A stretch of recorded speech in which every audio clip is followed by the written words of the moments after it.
મિત્રો, સરકાર દ્વારા શરૂ કરાયેલ સ્વગણતરી 2027 હવે ઓનલાઈન શરૂ થઈ ગઈ છે.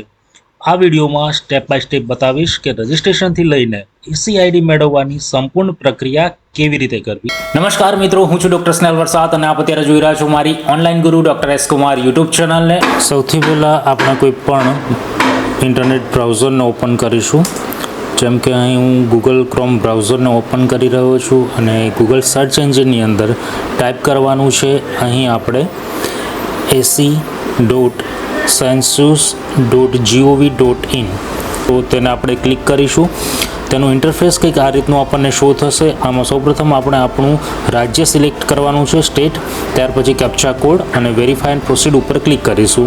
એટલે અહીં આપણને ઇન્ફોર્મેશન આપશે કે 15થી 20 મિનિટ લાગશે આ ફોર્મ પૂરું કરવામાં. આપણે દરેક વિગતો કાળજીપૂર્વક આપણે ફિલ કરવાની છે, સિલેક્શન કરવાની છે અને ઓકે કરું છું.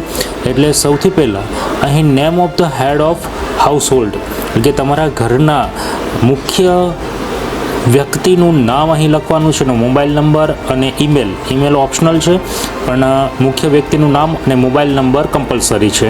અને ધ્યાન રહે કે એક વખત રજીસ્ટર થયા પછી આમાં કોઈ જ સુધારા વધારા થવાના નથી. જેથી નામને કાળજીપૂર્વક લખો. ત્યાર પછી OTP અહીં આવશે. અહીં લેંગ્વેજ સિલેક્ટ કરો, આપણને જે અનુકૂળ છે, આપણને જેમાં સમજ પડે છે તે ભાષા. ત્યાર પછી જે આપણા મોબાઈલ નંબર ઉપર જે OTP આવ્યો છે તે OTPને નાખીશું અને વેરીફાઈ OTP ઉપર ક્લિક કરીશું. અહીં હું વેરીફાઈ OTP ઉપર ક્લિક કરું છું. એના ઉપર ક્લિક કરતાની સાથે જ આપણને એસીનું સ્વગણતરીનું જે ફોર્મ છે તે અહીં ઓપન થાય છે. હવે આપણું ફોર્મ અહીંથી ખરેખર શરૂ થાય છે. તો અહીં દરેક વિગત આપી છે, જેને એક વખત કાળજીપૂર્વક વાંચી લો. લાલ રંગનું જે છે માર્કર તમારા ઘર ઉપર અથવા તમારા ઘરની નજીક ખસેડવાનું છે. અહીં માર્કર તમારા ઘર પર પહેલેથી જ છે, તો પણ તેને થોડું ખસેડો અને તેને તમારા ઘર પર અથવા તમારા ઘરની નજીક ફરીથી લાવવાનું. મેપ કરવાનું છે આપણું ઘર કયા છે ગૂગલ મેપની અંદર, તે આગળ આપણે ડિટેલમાં બતાવવાનો છું. મોબાઈલ પર સ્વગણતરી માટે તમારા ઘર પર અથવા તમારા નજીકમાં આપણે સિલેક્શન કરવાનું છે. કેવી રીતે કરીશું? તો ફોર્મના પહેલાં તો સ્ટેપ જોઈ લે કે અહીંયા 6 સ્ટેપ રહેવાના છે. સ્થળો પર સંકેતની વિગતો વગેરે. અહીં આપણો સૌથી પ્રથમ જિલ્લો સિલેક્શન કરો. ત્યાર પછી આપણો પિનકોડ નાખો. પિનકોડ નાખતાની સાથે જ નીચે અહીં આપણને આપણું ગામ, શહેર, વિસ્તાર કે ભૂચિહ્ન, સીમાચિહ્ન અહીં આપણને શો થશે. છતાં પણ આપણે એને એક્યુરેસી જોઈએ છે, તો અહીં જેમ કે હું મોડાસાનો છું તો એ મોડાસા સિલેક્શન કરું છું અને શોધું છું. એટલે આખા જ મોડાસાનો નકશો મને મારા મોબાઈલ કે લેપટોપની અંદર શો થવાનું છે. હવે અહીં નકશાની અંદર આપણું ઘર ક્યાં છે, કે આપણી સોસાયટી ક્યાં છે, તેને અક્ષાંશ રેખાંશ પ્રમાણે સેટ કરવાને છે. અને ઝૂમ કરશો, 2 આંગળીથી ઝૂમ કરીશું આપણે. એટલે આપણને આપણું ઘર આમાં લોકેટ કરવાનું છે. આપણે ઝૂમ કરીને નકશામાં જવાનું છે. એક ડેમોન્સ્ટ્રેશન માત્ર આપણને બતાવી રહ્યો છું. જેમ કે હું આ ઘરને અહીં માર્ક કરી રહ્યો છું. તો આ ઘર છે, આ રહેઠાણનું સ્થળ કે જેને હું માર્ક કરી રહ્યો છું. આ રીતે કરવાનું છે આપણે. અને એક વખત ઘર માર્ક થઈ ગયા પછી અહીં તમારા રહેઠાણનું સ્થળને કન્ફર્મ કરવાનું રહેશે. જેમ કે મેં આ એક ડેમોન્સ્ટ્રેશન માટે આ એક ઘરને માર્ક કરી લીધું મેં.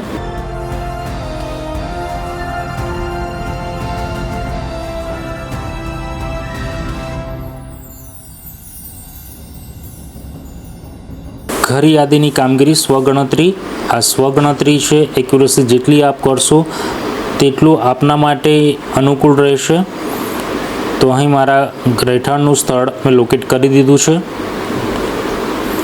હવે સ્થળની પુષ્ટિ કરો ઉપર ક્લિક કરવાનું છે અને ત્યાર પછી સેવ કરો અને આગળ વધો એના ઉપર આપણે ક્લિક કરીશું.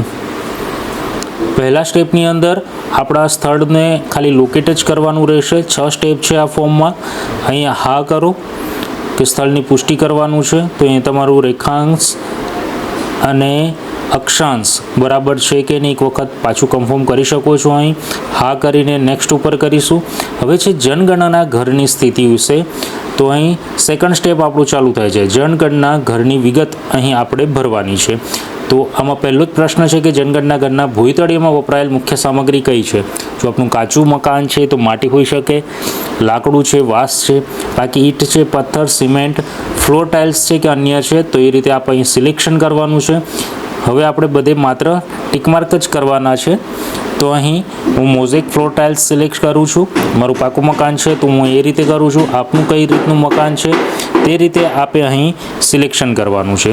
સેકન્ડ ક્વેશ્ચન છે કે જનગણના ઘરની દિવાલમાં વપરાયેલ મુખ્ય સામગ્રી કઈ છે.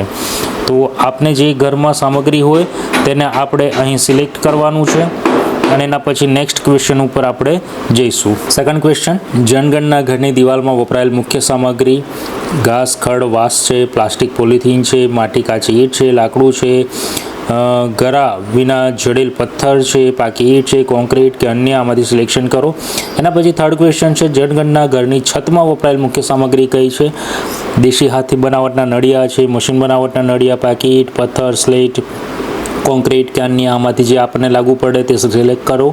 સિલેક્શન કર્યા પછી નેક્સ્ટ ક્વેશ્ચન છે, આ જનગણના ઘરની સ્થિતિ કેવી છે, સારી છે, રહેવા લાયક છે કે પછી ખંડેર હાલતનું થઈ ગયેલું છે ઘર. તો એમાંથી આપણે ત્રણમાંથી એક સિલેક્શન કરવાનું છે. જો સારી છે તો સારી કરો અને ત્યારબાદ સેવ કરો અને આગળ વધો ઉપર ક્લિક કરીશું. ત્યાર પછી હા ઉપર ટિક કરીશું. થર્ડ સ્ટેપ અહીં સામાન્ય માહિતી છે. કુટુંબના મુખ્ય માણસ સંબંધિત વિગતો છે જેને કાળજીપૂર્વક આપણે અહીં ભરવાની છે. આ કુટુંબમાં સામાન્ય રીતે રહેતા કુલ વ્યક્તિઓની સંખ્યા, આ ઘરમાં કેટલા વ્યક્તિઓ રહે છે તે અહીં આંકડો લખવાનો છે. આપણે કુટુંબના મુખ્ય માણસનું નામ આપણે શરૂઆત રજિસ્ટ્રેશનમાં જે નાખ્યું હતું તે ઓટોમેટિક અહીં આવશે. એમાં કોઈ સુધારા વધારા હવે થવાના નથી. કુટુંબના મુખ્ય માણસનું નામ પસંદ કરેલ ભાષામાં, જો આપણે ગુજરાતી પસંદ કરી છે તો ગુજરાતીમાં લખવાનું છે, આપણે હિન્દી પસંદ કરી છે તો હિન્દીમાં લખવાનું રહેશે અને અન્ય કોઈ ભાષા છે તો અન્ય ભાષામાં આપણે અહીં લખવાનું રહેશે. એના પછીનો ક્વેશ્ચન છે કે કુટુંબમાં મુખ્ય માણસની જાતિ કઈ છે, પુરુષ છે કે સ્ત્રી છે.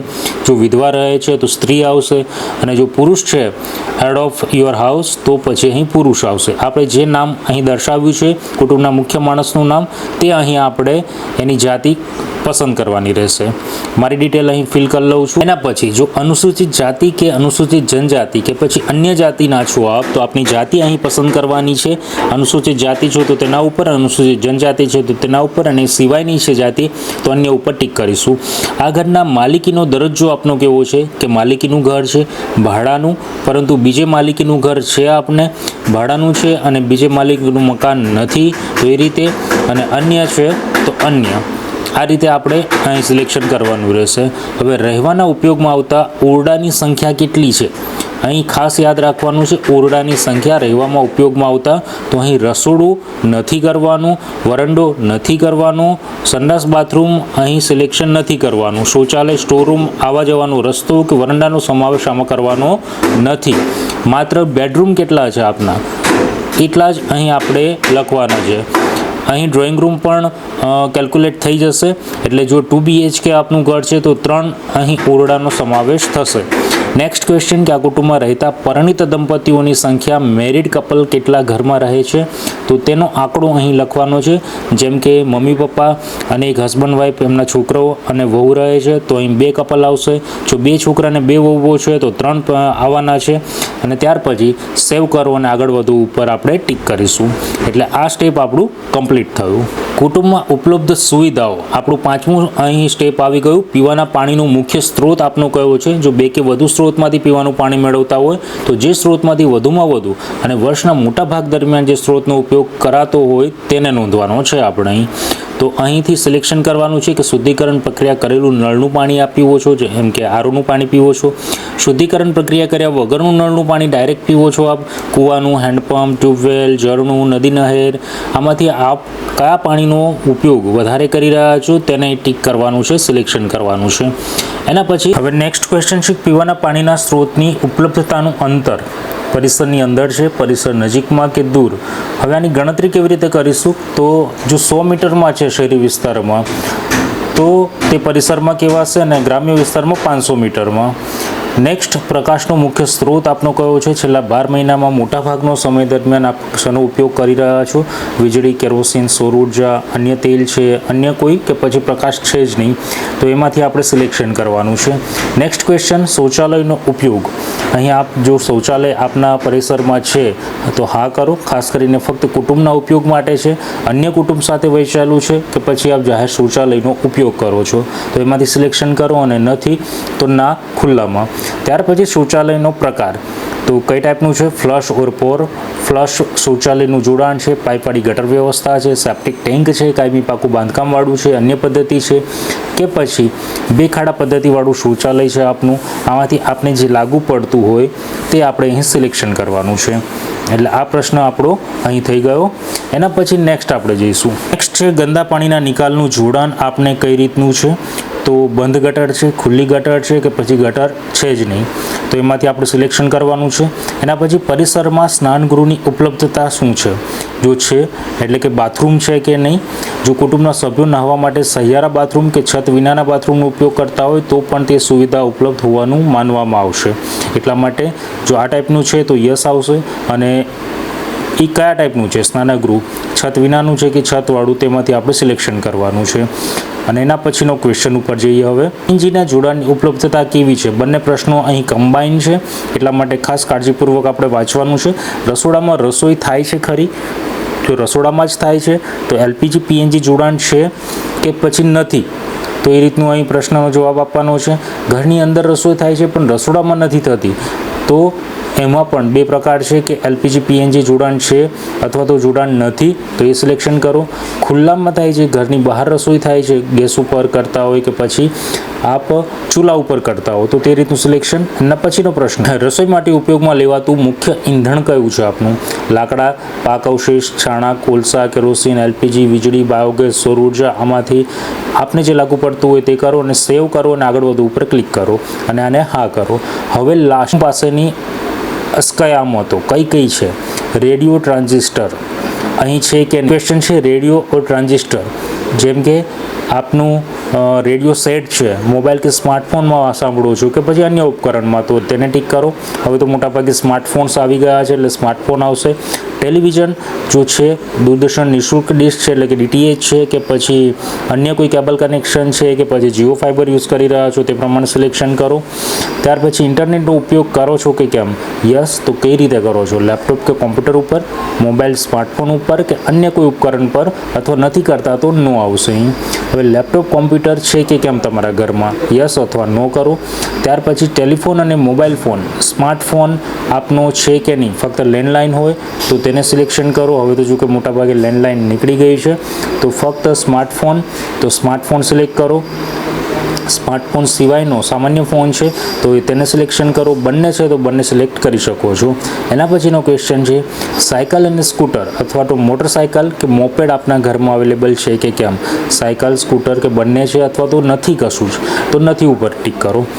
એના પછીનો ક્વેશ્ચન કાર, જીપ કે વાન તમારા ઘરમાં અવેલેબલ છે કે કેમ? હા અથવા તો ના, અહીં સિલેક્ટ. ક્વેશ્ચન છે કે કુટુંબ દ્વારા ઉપયોગમાં લેવાતું મુખ્ય અનાજ આપણું કયું છે? એટલે મોટાભાગે આપ કયા અનાજનો વપરાશ ખાવામાં કરી રહ્યા છો? ચોખા, ઘઉં, જુવાર, બાજરી, મકાઈ કે પછી અન્ય કોઈ, તો તેને આપણે સિલેક્ટ કરવાનું છે. એક કરતાં વધારે ખાતા હોય તો પણ મોટાભાગે અને સૌથી વધુ પ્રમાણમાં જે ખોરાક તરીકે ઉપયોગમાં લેવાય તે અનાજનો જ આપણે અહીં નોંધ કરવાની. મોબાઈલ નંબર આપનો અહીં લખવાનો છે, ઓલરેડી સિલેક્શન કરેલો જ આવી જશે. અને ત્યાર પછી નેક્સ્ટ પૂર્વાવલોકન. લાસ્ટ અહીં આપણે આપણા ફોર્મને ટેલી કરવાનું છે કે આપણે જે ફોર્મ ભર્યું છે તે બરાબર ભરાયું કે નહીં. તો અહીં એક વખત વાંચી લઈશું ફરીથી કે આપણે પ્રશ્ન જે સિલેક્શન કર્યા તે બધા જ બરાબર છે કે કેમ. બસ આટલી જ ડિટેલ આમાં ફિલ કરવાની છે. 15થી 20 મિનિટ એક ફોર્મ પાછળ લાગી શકે છે. આપના ઇન્ટરનેટ સ્પીડ ઉપર ડિપેન્ડ છે અને આપ કેટલું ફાસ્ટ ક્વેશ્ચનને રિસ્પોન્ડ કરી શકો છો તેના ઉપર આપની સ્પીડ ડિપેન્ડ હોય છે. અને ત્યારબાદ અંતિમ સબમિટ કરી શકો છો. અને ફેરફાર કરવું હોય તો પાછા પણ અહીંથી જઈ શકો છો.